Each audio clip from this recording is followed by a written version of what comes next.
So you probably just got your Indian Scout and you're wanting to make some upgrades to it, and the first thing you're thinking is like, man, this thing's a little rough and I want to upgrade the suspension. Pause and wait just for a moment. I want you to try this out before you go and buy some expensive aftermarket suspensions for this bike.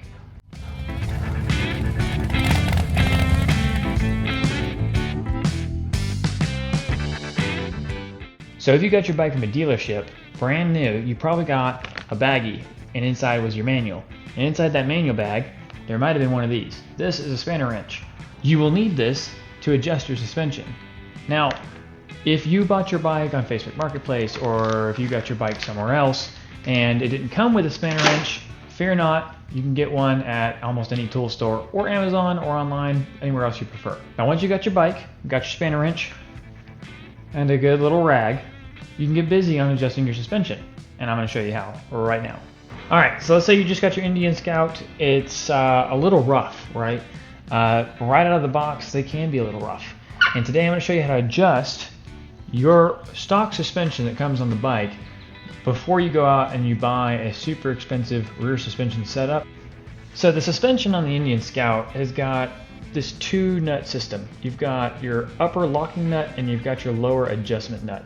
Those two, and knowing the difference between the two, is going to be all the difference in the world. When it comes to undoing this locking nut, you're going to want to act like you're looking straight down on the suspension, and to loosen it, you'll want to go counterclockwise. Because it's got these grooves on it here. Those grooves are for this little tooth that's on the tip of your spanner wrench that will fit right down in one of those grooves and then wrap around the individual nut one at a time.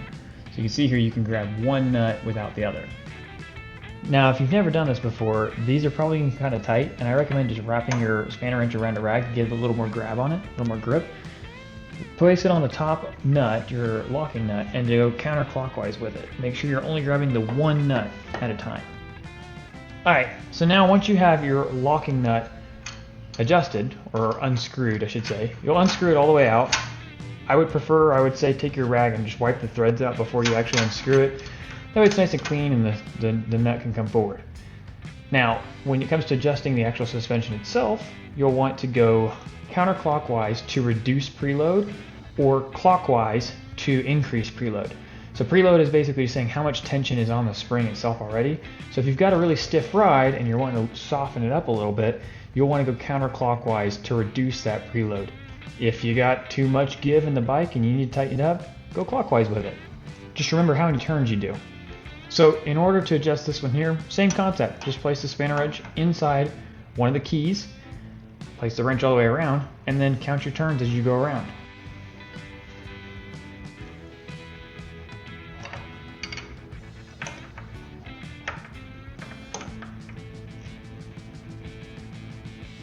Don't forget to do the other side. You want to do it the exact same amount of turns that you did on the first side.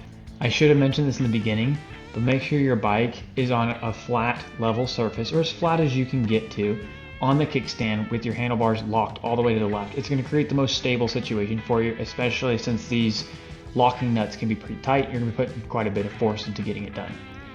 Now once you got both of your shocks done, a good check that you can do is just make sure that you have the same amount of thread up top on either side. It doesn't have to be exactly, but you want to try to make it as close as you possibly can. When it comes to locking these things back down, you're going to take your lock nut all the way back down to the top of your adjustment nut, and you're going to place your spanner wrench and go clockwise with it, and go as tight as you can get it. You don't want this coming off while you're going down the road. Now, if your bottom nut starts to spin a little bit, like I did in the beginning, just take some firm pressure around it with your other hand, come up on the locking nut, and twist as tight as you can get it.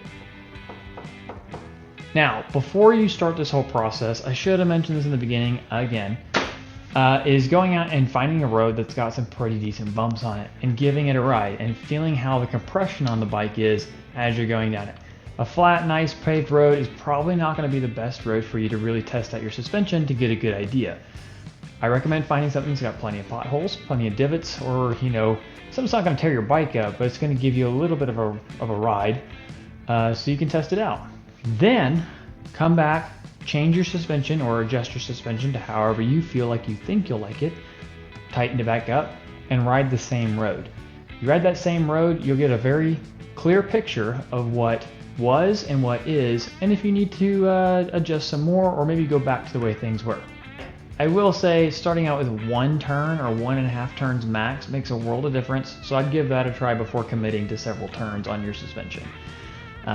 You can always come back later and adjust it the way that you want, and I would even take your spanner wrench with you, so that way if you're going down a road and you want to adjust it on the fly or tighten it up once you're done, in case you feel something come loose, keeping that spanner wrench around with you just a little while might give you that extra peace of mind. But once you got it set up the way that you like, go out and enjoy.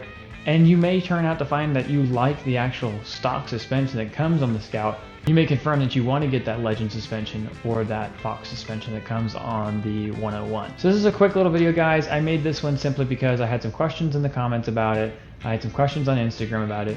I just wanted to give you guys what I think is the cheaper method. You already own the bike, you own the suspension that's on it. You might as well give it a shot and see if you can adjust it the way you like it before going out and spending an extra $1. So I appreciate you guys being here with me, walking through how to do this. If you liked the video today, I would appreciate if you give it a like, maybe consider giving me a follow. I'm trying to put out more content on kind of a weekly basis of just some fun stuff that I want to do with the bike. I have some more mods that are in the mail coming soon, so if you want to see those, if you hit the subscribe button, you won't miss a second of it. I appreciate you guys being here, and I'll see you in the next one.